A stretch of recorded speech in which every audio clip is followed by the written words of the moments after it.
안녕하십니까. 오늘은 영상을 보시는 분들 하나님의 영광을 이제 마주하는 길이 두 가지가 있다는 내용으로 말씀을 전해드리는데요. 하나는 이제 창조세계, 하나는 성경 말씀, 이 두 가지에서 하나님의 영광을 마주할 수가 있다. 이렇게 제목을 생각하면서 제 이야기를 들어보십니다. 항상 성경책과 함께 필기도구를 준비하고 들어주세요. 로마서 1장 18절로 23절 하나님의 진노가 불의로 진리를 막는 사람들의 모든 경건하지 않음과 불의에 대하여 하늘로부터 나타나나니 이는 하나님을 알만한 것이 그들 속에 보임이라. 하나님께서 이를 그들에게 보이셨느니라. 창세로부터 그의 보이지 아니하는 것들 곧 그의 영원하신 능력과 신성이 그가 만드신 만물에 분명히 보여 알려졌나니 그러므로 그들이 핑계하지 못할지니라. 하나님을 알되 하나님을 영화롭게도 아니하며 감사하지도 아니하고 오히려 그 생각이 허망하여지며 미련한 마음이 어두워졌나니 스스로 지혜 있다 하나 어리석게 되어 썩어지지 아니한 하나님의 영광을 썩어질 사람과 새와 짐승과 기어다니는 동물 모양의 우상으로 바꾸었느니라. 이렇게 나오고 있습니다. 제대로 이해한다면 성경 전체에 대한 하나님의 목적은 그분의 영광을 소통하거나 드러내는 것입니다. 가르침의 내용과 방식을 통해 하나님을 영화롭게 하는 것이 성경의 일관된 취지이고 그 취지 속에 성경의 기록을 주관하신 하나님의 손길이 드러나고 있습니다. 이것이 이번 설교의 요점입니다. 그 전에 이것을 이 설교 문맥 속에서 보면 이렇습니다. 이후의 설교들은 실제로 어떻게 성경의 완전한 진리성을 정당하게 확신케 해주는지 분명히 밝히는 것입니다. 이제는 하나님의 영광을 실제로 보는 경험으로 이제 넘어갑니다. 이번 설교의 요지는 하나님 말씀의 진리성을 확증하는데 하나님의 영광이 그토록 중심적 역할을 하는 이유를 밝히는 것입니다. 차차 보겠지만 그분의 세상과 그분의 말씀 둘 다에서 하나님의 영광은 핵심적인 실체가 됩니다. 이것은 비할 데 없는 하나님의 광채로서 우리는 자연에서 하나님의 작품을 볼 때든 그 광채를 보아야 할 책임이 있습니다. 자연에서 보는 영광과 성경에서 보는 영광을 비교해 보면 하나님을 아는 과정에서 그분의 영광이 얼마나 중심이 되는지를 알 수가 있습니다. 우리는 자연계를 통해 초자연계를 알 수 있으며 세상과 말씀 둘 다를 통해 그 지식을 갖출 책임이 있습니다. 첫째, 진리를 아는 정당한 지식은 만인에게 열려 있다라는 말씀을 드리겠습니다. 본격적으로 세상과 말씀을 비교하기에 앞서 하나님의 말씀을 정당하게 확신하되 영광을 봄으로써 보는 것을 중심으로 이 문제에 접근하려는 이유부터 더 밝혀보겠습니다. 교육을 전혀 받지 못한 보통 사람들도 성경의 진리성을 정당하게 확신할 수 있습니다. 물론 성경이라는 저작물의 진리성을 입증하는 강력하고 설득력 있고 학문적이고 역사적인 논증들도 있습니다. 그러나 세상 사람들의 대부분은 그런 논증을 접하기가 힘들어서 그 중에는 아예 문자가 없는 사람들도 많이 있다는 것을 주지해야 됩니다. 그들이 접하는 복음은 한정된 분량의 하나님 말씀이거나 구전되는 성경의 메시지뿐입니다. 그래서 나는 그런 사람들을 포함하여 우리도 다 복음의 진리를 정당하게 확신할 수 있으며 성경 지식이 자라감에 따라 그 확신이 성경 전체로 확대될 수 있다는 사실을 밝히고자 합니다. 이렇게 접근하는 이유 중 하나는 신약의 가르침에 있습니다. 신약의 가르침에 따르면 복음이 하나님의 말씀대로 충실하게 전해질 때 사람들은 정당한 믿음으로 복음에 반응할 책임이 있기 때문입니다. 다른 이유는 이미 언급한 것인데 복음 안에 자체적으로 입증되는 빛 내지 영광이 들어있어 그런 정당한 믿음을 가능하게 합니다. 두 번째, 알려주신 부분에 대해 심판을 받는다는 것입니다. 사도 바울은 복음을 들을 기회가 전혀 없었던 사람들도 복음을 믿을 책임이 있다고 말하지 않습니다. 그들에게는 다른 이유로 심판이 임할 것입니다. 로마서 2장 12절 무릇 율법 없이 범죄한 자는 또한 율법 없이 망하고 무릇 율법이 있고 범죄한 자는 율법으로 말미암아 심판을 받으리라고 말합니다. 그에 따르면 율법 없는 또는 복음 없는 사람들이 망하는 이유는 그들에게 다른 계시가 주어져 있는데도 이를 억압했기 때문입니다. 그들은 거기에 근거해서만 심판을 받습니다. 로마서 1장 18절로 21절 하나님의 진노가 불의로 진리를 막는 사람들의 모든 경건하지 않음과 불의에 대하여 하늘로부터 나타나나니 이는 하나님을 알만한 것이 그들 속에 보임이라. 하나님께서 이를 그들에게 보이셨느니라. 창세로부터 그에 보이지 아니하는 것들 곧 그의 영원하신 능력과 신성이 그가 만드신 만물에 분명히 보여 알려졌나니 그러므로 그들이 핑계하지 못할지니라. 하나님을 알되 하나님을 영화롭게도 아니하며 감사하지도 아니하고 오히려 그 생각이 허망하여지며 미련한 마음이 어두워졌나니 이렇게 말합니다. 그러나 바울이 분명히 전제한 것이 있습니다. 제대로 전해진 그리스도의 말씀을 들은 사람들은 그것을 믿을 책임이 있으며 믿지 않을 경우 심판을 면할 수 없다는 것입니다. 아래의 로마서 10장 말씀의 배후에 그런 확신이 깔려 있습니다. 로마서 10장 13절로 17절 누구든지 주의 이름을 부르는 자는 구원을 받으리라. 그런즉 그들이 믿지 아니하는 일을 어찌 부르리요? 듣지도 못한 일을 어찌 믿으리요? 전파하는 자가 없이 어찌 들으리요? 보내심을 받지 아니하였으면 어찌 전파하리요? 기록된 바 아름답도다 좋은 소식을 전하는 자들의 발이여 함과 같으니라. 그러나 그들이 다 복음을 순종하지 아니하였도다. 이사야가 이르되 주여 우리가 전한 것을 누가 믿었나이까 하였으니 그러므로 믿음은 들음에서 나며 들음은 그리스도의 말씀으로 말미암았느니라. 이렇게 말합니다. 그래서 바울은 전파되는 그리스도의 말씀 즉 복음을 거부하면 곧 영생을 거부하는 것이라고 경고하고 있습니다. 하나님의 말씀을 마땅히 먼저 너희에게 전할 것이로되 너희가 그것을 버리고 영생을 얻기에 합당하지 않은 자로 자처하기로 우리가 이방인에게로 향하노라. 사도행전 13장 46절에서 바울 사도는 말하고 있습니다. 그가 경고했듯이 복음의 진리를 받아들이지 않는 사람은 결국 스스로 속아서 심판을 자초합니다. 데살로니가후서 2장 10절 12절입니다. 불의의 모든 속임으로 멸망하는 자들에게 있으리니 이는 그들이 진리의 사랑을 받지 아니하여 구원함을 받지 못함이며 진리를 믿지 않고 불의를 좋아하기 때문이라고 말합니다. 반면에 충실하게 전해진 복음이 사람들을 믿음으로 이끌 때면 바울은 기뻐하며 하나님께 감사했습니다.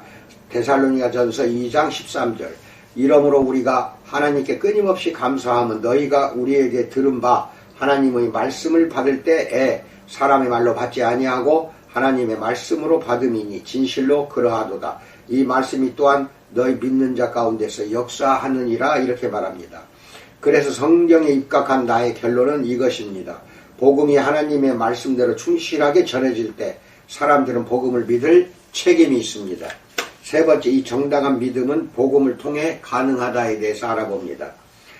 나의 두 번째 결론은 복음 안에 자체적으로 입증되는 빛 내지 영광이 들어있어 그런 정당한 믿음을 가능하게 한다는 것입니다.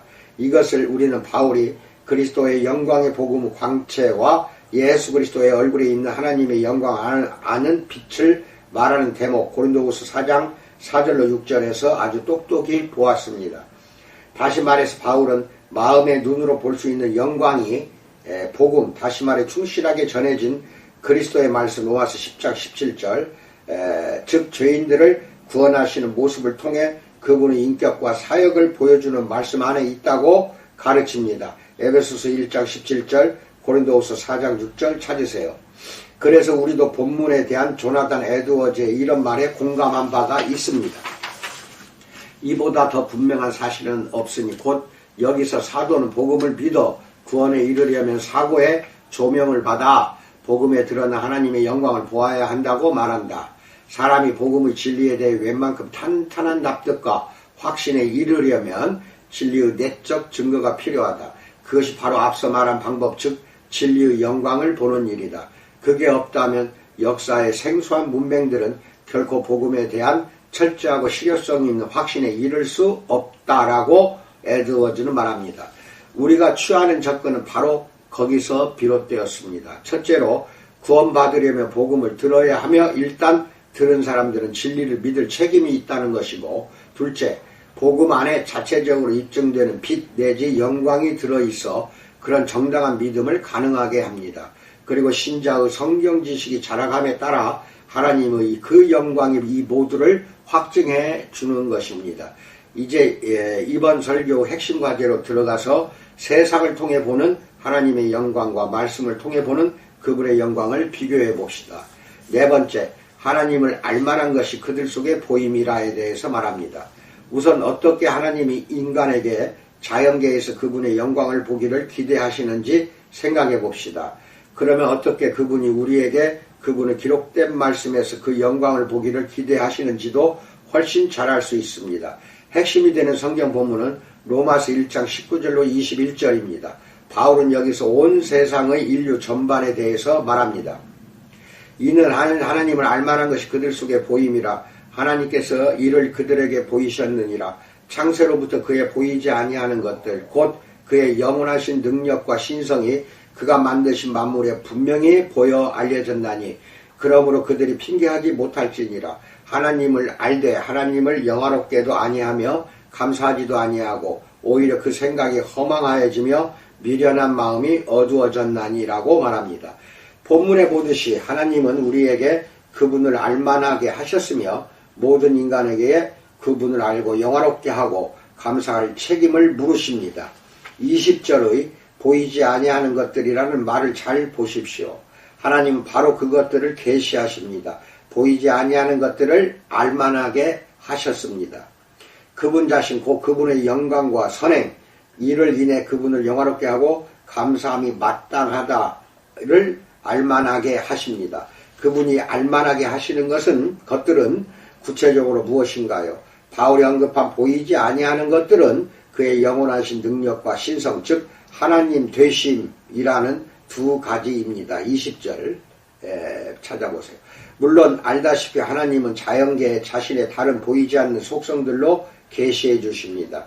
이를테면 자격 없는 사람들에게 너그러이 베푸시는 선 사도행전 14장 16절로 17절 찾으세요. 그분은 지혜 시편 104편 24절 영예와 위엄 시편 104편 1절 등이 있습니다. 이렇듯 하나님은 자신이 계시해 주신 보이지 않는 것들을 인간이 알고 예배로 반응하기를 기대하십니다. 그것들은 어떻게 계시되는가요? 바울의 답은 놀랍도록 강력합니다. 그가 만드신 만물에 분명히 보여 알려졌나니 헬라어로 토이스 포이에마신 노우메나 카토라타이라고 합니다. 이걸 직역하면 만들어진 것들 속에 그것들이 분명히 보여 알려진다가 됩니다. 여기 세 단계가 있습니다. 1. 하나님이 우주를 만드셨다. 토이스 포이에마신. 2. 만들어진 것들에 의해 우리 사고가 하나님을 조금 알게 된다. 토이스 포이에마신 노우메나. 3. 그 관념적 지식에 의해 우리는 보이지 않는 것들을 분명히 본다. 카토라타이. 이렇게 세 가지가 단계로 진행됩니다. 잘 보면 알겠지만 여기서 보이는 대상은 만들어진 것들, 토이스 포이에마신 만들어진 것들이 아닙니다. 원문의 역격은 만들어진 것들에 의해 우리가 분명히 본다는 뜻입니다. 요컨대 바울의 말은 1. 육안으로 볼 수 있는 피조물들에 의해 토이스 포이에마신 그리고 2. 그것들을 생각하는 관념적 지식에 의해 노우메나 우리가 하나님을 보이지 않는 속성인 능력과 신성을 분명히 본다는 즉 안다는 것입니다. 다섯 번째, 인정하든 그렇지 않든 하나님의 영광은 분명히 보입니다. 누가 만일 글쎄 나한테는 그것들이 보이지 않는다고 말한다면 바울은 아니다. 당신에게도 보인다라고 대답합니다. 두 번이나 그렇게 말했습니다. 19절에는 하나님을 알만한 것이 그들 속에 보임이라 토그노스톤 투 데우 파네론 에스틴 앤 아우토이스라고 했고 21절에는 하나님을 알되 하나님을 영화롭게도 아니하며 근원 테스 톤 데온 우크 호스 테온 에독사산이라고 했습니다. 따라서 우리가 자연계에서 하나님을 보거나 알 수 없다고 항변한다고 해도 바울은 아니라면 우리가 이미 보고 있고 알고 있다고 말합니다. 우리 모두가 그렇습니다. 우리가 모른다고 하면 바울은 알면서도 억압한다고 말합니다. 사람들은 불의로 진리를 막는다. 즉 이것을 진리로 막는다서 억압한다는 것입니다. 로마서 1장 18절 찾으세요. 자연을 통해 하나님에 대해 어느 정도 알기에 우리는 그 아는 부분만큼 하나님을 영화롭게 하고 감사할 책임이 있다. 21절. 그래서 우리가 아는 부분에는 그분의 존재, 영광스러운 위엄, 우리에게 생명과 호흡과 만물을 주시는 너그러움, 사도행전 17장 25절이 포함될 수밖에 없습니다. 하늘이 하나님의 영광을 선포하고 시편 19편 1절 하나님이 하늘을 지으신 목적이 바로 그것입니다. 자신의 어미하신 영광을 나타내시는 것입니다. 허블 망원경에서 보내오는 적외선 영상에는 대략 120억 광년, 이것은 120억 곱하기 6조 마일 이렇게 하면 됩니다. 이렇게 멀리 떨어진 희미한 성운들도 있습니다. 우리 은하계 안에만 또 너무 커서 가히 말로 표현할 수 없는 별들이 있습니다. 예컨대 에타 카리네는 태양보다 500만 배나 더 밝습니다. 이 광대함이 무한히 작은 인간과 그들의 서식지에 어울리지 않게 커 보여 머리가 어찔어찔하다면 잊지 말아야 할 것이 있습니다. 이런 규모에 담긴 의미의 주된 관건은 우리가 아니라 하나님이십니다. 하늘이 하나님의 영광을 선포하고 라고 말합니다. 작은 티끌만한 인류를 지켜주시려고 그 광막한 우주 공간을 허비하신 그 이유가 우리가 아니라 하나 창조주를 드러내시기 위함이었다는 겁니다. 이사야서 40장 26절 너희는 눈을 높이 들어 누가 이 모든 것을 창조하였나 보라. 주께서는 수요대로 만상을 이끌어내시고 그들의 모든 이름을 부르시나니 그의 권세가 크고 그의 능력이 강함으로 하나도 빠짐이 없느니라라고 말합니다. 창조세계가 하나님의 위엄을 전하는 것이 그분의 뜻입니다. 시인 제러드 맨리 홉킨스는 그의 가장 유명한 시에 그것을 이렇게 표현했습니다. 세상은 하나님의 장엄함으로 충만하다. 그것은 흔들리는 금박 광채처럼 타오르리.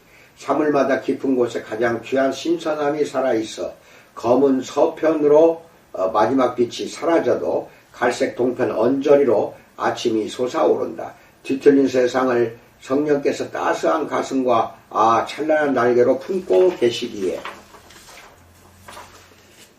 사물마다 깊은 곳에 가장 귀한 신선함이라는 표현은 하나님의 위엄 외에 또 다른 점을 보여줍니다. 세상에 하나님의 선행이 나타나 있다는 사실입니다.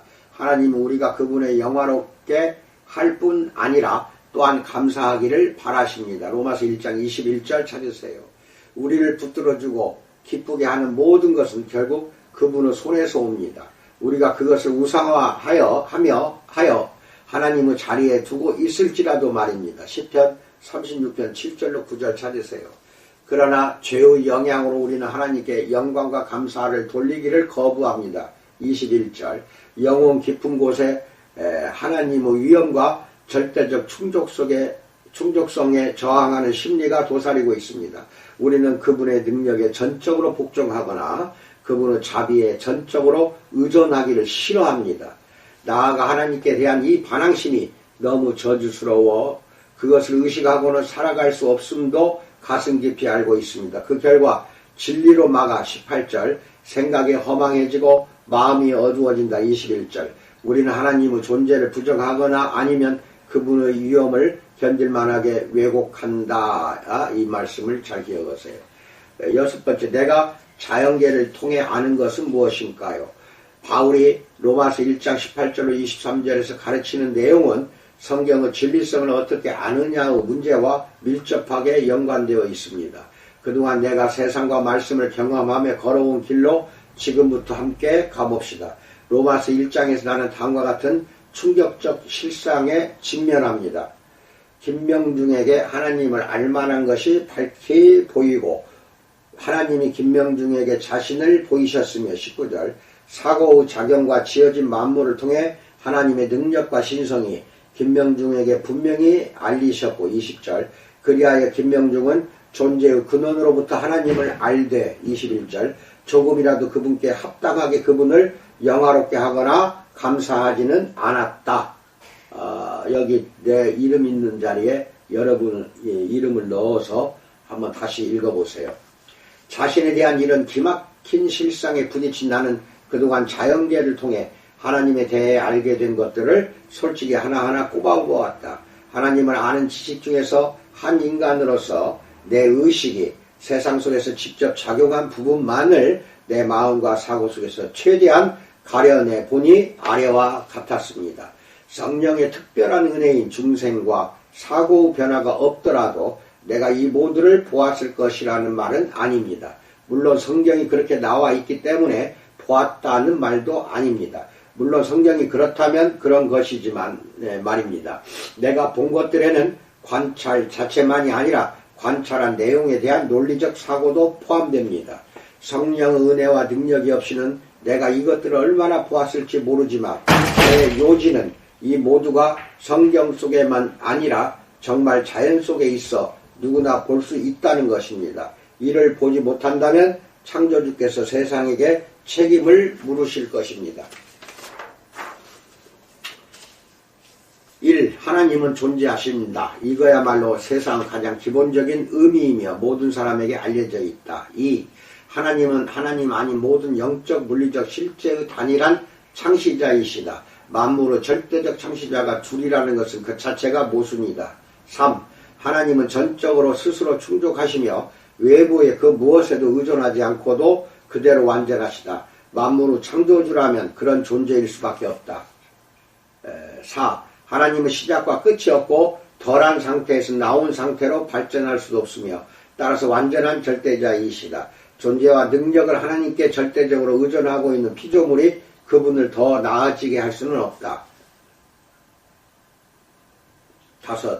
나는 매사에 매순간 하나님께 의존되어 있는데 그중 하나도 받을 자격이 없기에 그분은 선하신 분이다.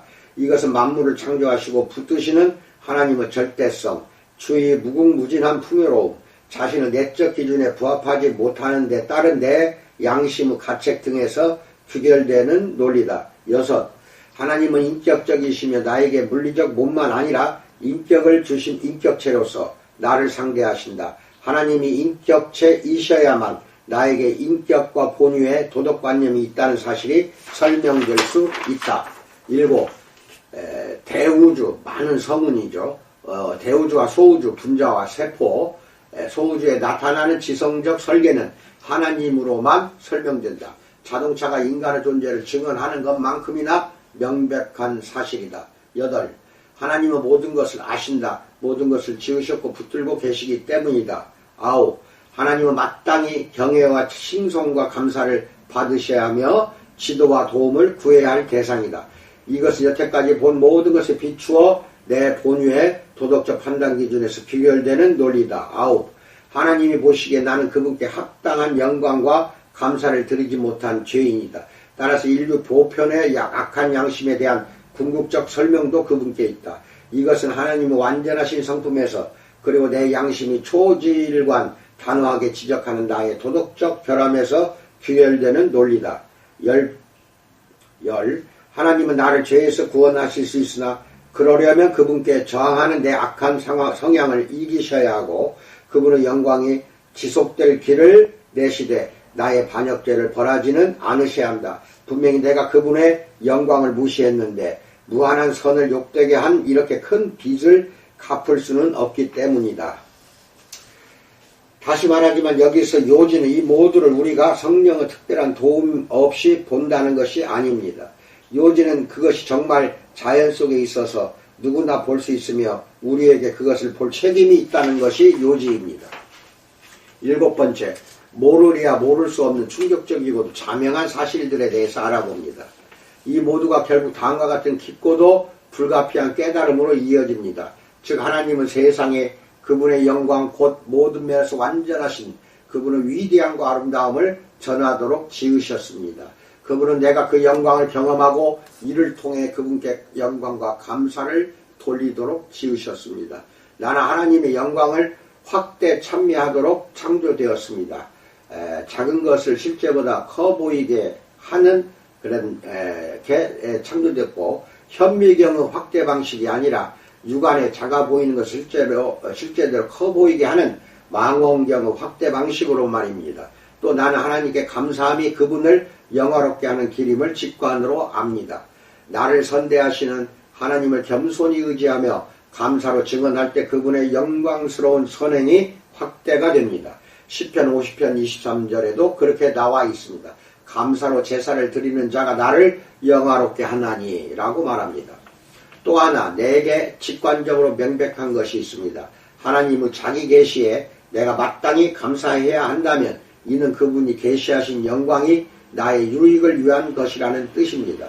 즉 나에게 누리라고 주신 것이니 직관적으로 느껴집니다. 바울도 우리가 피조물을 보며 그렇게 분간할 줄로 예상했습니다. 내가 분간하기로는 이렇습니다.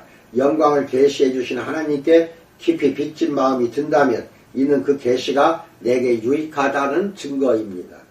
하나님의 선물만 좋아하고 그분 자신을 싫어한다면 이는 그분을 영화롭게 하는 감사가 아닙니다. 이 또한 내게 자명한 사실입니다. 따라서 하나님의 좋은 선물인 창조세계는 우리에게 그분 자신의 선하심을 맛보게 하기 위한 것임이 분명합니다. 그럴 때 우리의 감사는 그분의 선물만 떠받드는 것이 아니라 그분 자신을 영화롭게 합니다. 그래서 나는 하나님을 싫어하며 그분을 영화롭게 하지 못함을 역시 직관으로 압니다. 다시 말해서 내 영혼이 하나님에게서 최고의 만족을 얻지 못한다면 나는 그분을 제대로 영화롭게 하는 것이 아닙니다. 긍정적으로 말해서 내가 하나님으로 더없이 만족하면 그 만족으로 말미암아 그분은 절대적 만족을 주시는 절대적 영광의 하나님으로 드러난다는 것입니다. 요컨대 내가 직관으로 알듯이 그분이 계시하신 영광은 나의 궁극적 기쁨을 위한 것이고 내가 그분에게서 그 기쁨을 얻을 때 그분은 영광을 받으십니다.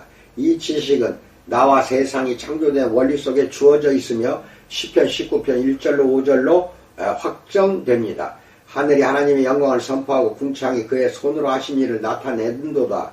날은 날에게 말하고 밤은 밤에게 지식을 전하니 언어도 없고 말씀도 없으며 들리는 소리도 없으나 그의 소리가 온 땅에 통하고 그의 말씀이 세상 끝까지 이르도다. 하나님이 해를 위하여 하늘에 장막을 베푸셨도다. 해는 그의 신방에서 나오는 신랑과 같고 그의 길을 달리기 기뻐하는 장사 같아서 이렇게 시편에서 말씀합니다. 창조된 우주는 이런 식으로 하나님의 영광을 선포합니다. 해는 날마다 영광스럽게 떠올라 최고의 빛을 발합니다. 이것이 하나님의 영광에 대해 말해주는 바는 무엇인가요? 해는 그의 길을 달리기 기뻐하는 장사와 같다는 것입니다. 해의 영광을 우리는 하나님 안에서 기쁨의 계시로 경험하도록 되어 있습니다. 해는 그분을 영화롭게 합니다. 나 자신의 마음과 생각을 다 알 수는 없지만 나의 이런 지식은 자연계가 존재한다는 사실, 그리고 내가 그 세계 속에 의식하고 알고 평가하는 한 인간으로 존재한다는 사실에서 비롯됩니다. 8번째, 전체의 목적에 대해서 알아봅니다. 한편에는 이렇게 자연을 통해 아는 하나님이 있고 다른 한편에는 자체적으로 입증되는 성경의 속성이 있습니다. 그렇다면 이 둘은 어떤 관계가 있는가요? 웨스트민스터 대요리 문답에 그 연관성이 나와 있습니다. 이번 장의 제목에 목적이라는 단어가 들어있는 이유도 그것으로 설명됩니다. 1647년에 완성된 이 역사적 요리 문답에 그 연관성이 나와 있습니다. 성경이 하나님의 말씀임을 어떻게 아는가? 다시 말해서 성경이 하나님의 말씀이며 따라서 진리임을 우리는 어떻게 알 수 있는가? 답의 일부는 이번 설교에 전개되는 우리의 사고에 대단히 중요합니다. 성경 자체에 성경이 하나님의 말씀으로 드러나 있다. 전체의 목적이 모든 영광을 하나님께 돌리는 것이다 라고 나옵니다. 이 말은 무슨 뜻일까요? 문구의 앞뒤를 바꾸어 보면 이렇습니다. 모든 영광을 하나님께 돌린다는 성경의 취지 내지 의도가 곧 성경 전체의 목적이다 이것입니다. 내가 보기에 전체의 목적이라는 말은 성경이라는 저작물 전체가 취하는 모든 관점을 뜻합니다. 다시 말해서 제대로 이해한다면 성경 전체에 대한 하나님의 목적은 그분의 영광을 소통하거나 드러내는 것입니다. 이제 이것이 로마서 1장 18절로 23절에 나오는 자연계의 목적과 어떻게 연관되는지 금방 보입니다. 이 요리분답이 옳다면 하나님의 말씀의 목적은 그분의 영광을 선포하는 것입니다. 그런데 바울은 하나님의 세상의 목적도 그와 같다고 말합니다. 시편 19편 1절 하늘이 하나님의 영광을 선포하고, 그렇다면 그 의미는 이렇습니다. 하나님이 창조된 세계를 통해 그분의 영광을 볼 책임을 얼마나 더 물으시겠는가요? 그럴 수밖에 없는 것이 하나님이 주신 성경의 일관된 의도가 과연 그분의 영광을 드러내는 것이기 때문입니다. 웨스트민스터 대요리 분답을 작성한 사람들은 정말 그것이 성경 전체의 의도라고 믿었습니다. 성경 이외의 그 어느 책보다도 더 나의 사고를 형성해준 책인 조나단 에드워즈가 본 천지창조의 목적에는 그것이 이렇게 표현되어 있습니다.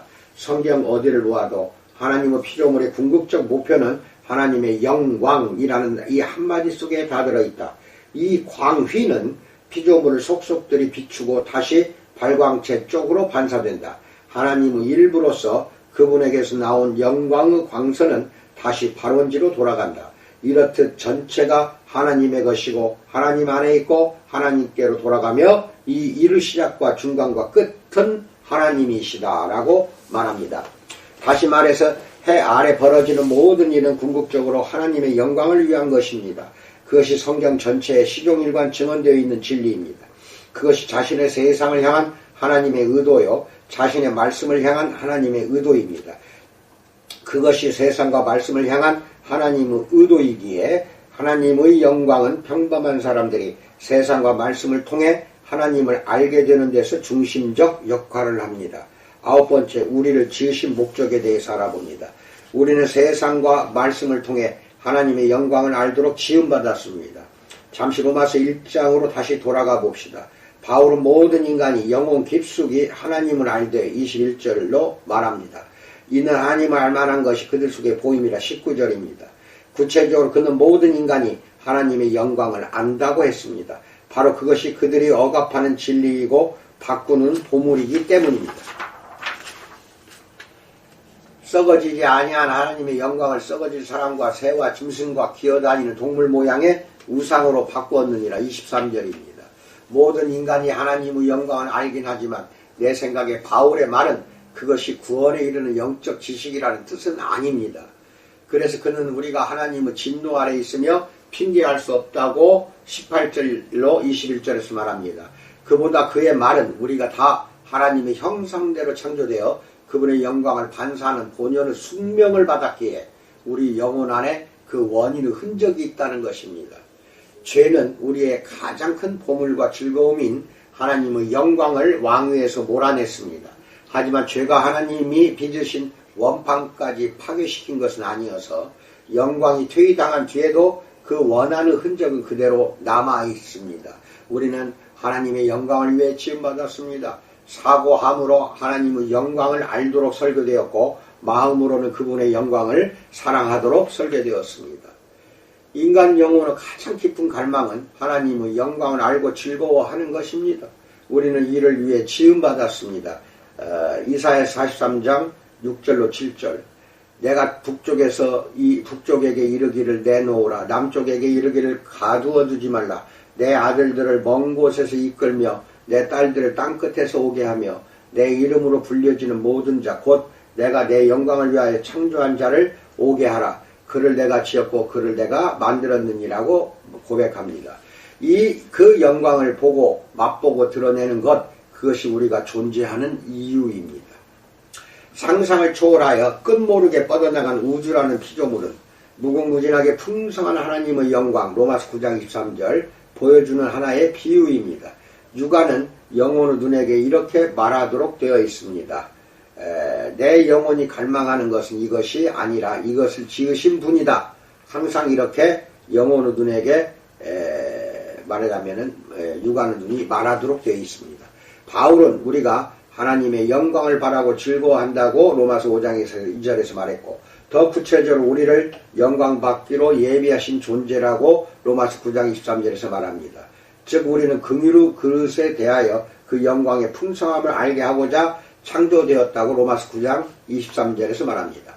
모든 인간이 하나님을 안다고 한 바울의 말 로마서 1장 21절이 바로 그런 뜻입니다. 모든 인간의 마음속에는 세상과 말씀에 나타난 하나님의 영광의 실체를 가리켜 보이는 참된 증거가 있습니다. 그 증거란 바로 아직도 남아있는 원판입니다. 우리 마음속 원판은 하나님 쪽의 꼭 맞는 짝, 곧 하나님의 영광을 기다리고 있습니다. 그래서 하나님의 영광을 보면 우리의 병든 삶이 치유됩니다. 고린도후서 3장 18절 우리가 다 수건을 벗은 얼굴로 거울을 보는 것 같이 주의 영광을 보며 그와 같은 형상으로 변화하여 영광에서 영광에 이르니라고 말합니다.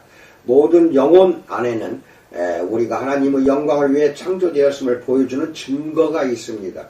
그 증거가 아무리 희미해졌을지라도 반드시 존재하고 있습니다.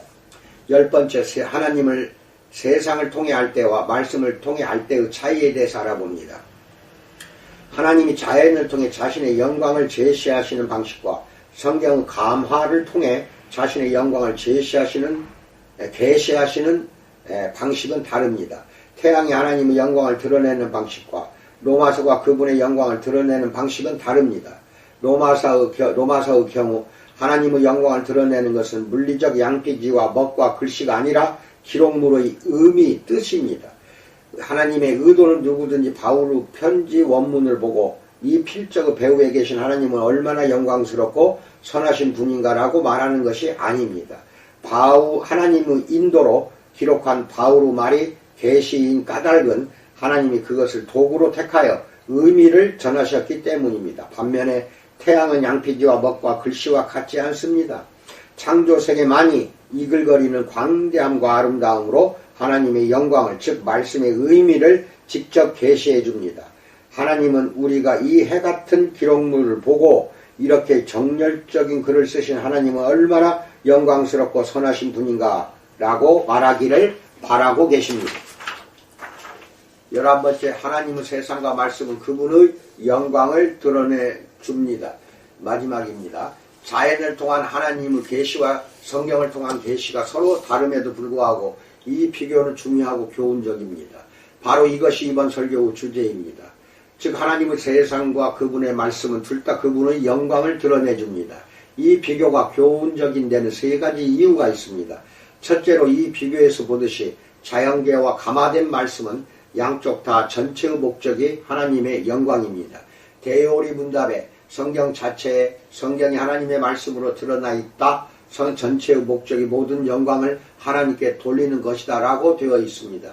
여기서 성경과 자연의 연관성을 볼 수 있습니다. 양쪽에 공이 담겨있는 자체적으로 입증되는 메시지는 모든 것이 하나님의 영광을 위해 존재한다는 사실입니다. 그래서 세상과 말씀은 로마서 1장 21절 하나님의 세상과 하나님의 말씀으로 자체적으로 입증됩니다. 우리 영혼의 뿌리 깊은 지식과 일치하기 때문입니다. 둘째로 이 비교에서 보듯이 하나님의 영광은 그분의 영광이 아닌 것들을 통해 보이도록 되어 있습니다. 구름과 별과 성우는 하나님의 영광이 아닙니다. 하나님이 그 속에 자신의 영광을 나타내셨던 것입니다. 로마서 1장 19절 찾으세요. 그분의 영광은 그가 만드신 만물에 보여 알려졌습니다. 1장 20절도 찾으세요.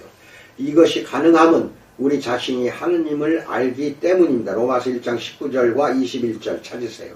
우리는 이 지식을 억압해 왔으나 그 억압보다 더 깊은 곳에 하나님의 영광이 꼭 들어맞도록 설계된 본래의 원판이 있습니다. 우리가 하나님의 영광을 보고 맛보도록 지음받았음을 이 원판과 설계를 통해서 압니다. 우리는 이 영광을 우상으로 바꾸는 죄를 범했으나 원판에 들어맞는 우상은 절대로 없습니다. 우상은 다 가짜이기 때문입니다. 또 가짜 짝입니다.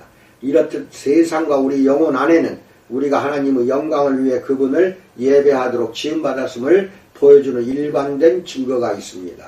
이와 비슷하게, 즉 정확히 똑같지는 않지만 하나님의 영광은 그분이 감화하신 성경을 통해서도 빛이 납니다. 그런 식으로 하나님은 이 저작물이 자신의 것임을 확증하십니다. 그러나 저작물 자체가 그분의 영광은 아니며 심지어 저작물의 의미도 그분의 영광과 동일하지 않습니다. 우리는 이 저작물과 거기에 담긴 의미를 통해 하나님의 영광을 보도록 되어 있다는 것입니다. 자연계도 감화된 말씀도 하나님의 영광과 동일하지는 않으나 하나님의 의도대로 그분의 영광을 드러내 줍니다. 마지막 셋째로, 그래서 우리는 세상과 말씀에서 하나님의 영광을 볼 책임이 있습니다. 세상과 말씀 속에 영광이 충분하고 우리 영혼 안에 지식이 충분하기에 그 영광을 볼 책임이 있습니다. 요컨대 창조에 대한 반응으로 그분께 영광과 감사를 돌리고 말씀에 대한 반응으로 그분을 신뢰할 책임이 우리에게 있습니다. 그분이 비할 데 없는 성운들을 지으셨으니 우리는 그 진리를 믿는 것이 마땅합니다. 다음 설교부터는 자체적으로 입증되는 하나님의 영광 중 성경 의미 속에서 계시된 특별한 정수를 살펴보려고 합니다. 내가 밝히고 싶은 것은 이것입니다. 일반적 영광만이 성경을 입증해 주는 것이 아니라 하나님이 특정한 방식으로 계시하시는 영광이야말로 그분의 말씀을 더할 나위 없이 설득력 있게 한다는 것입니다. 이 영상은 상당히 논리적이고 복잡하게 느껴질지 모릅니다. 이 영상 보시는 분들은 한 번 보고 의미 뜻을 알지 못할 경우 2번 내지는 이 영상을 3번을 본다면은 깊은 뜻과 의미 있는 여러분 것이 될 것입니다. 항상 이 영상을 보는 모든 분들의 가정과 지교에 우리 주님의 충만한 복이 넘치기를 주님의 이름으로 축원드립니다. 감사합니다.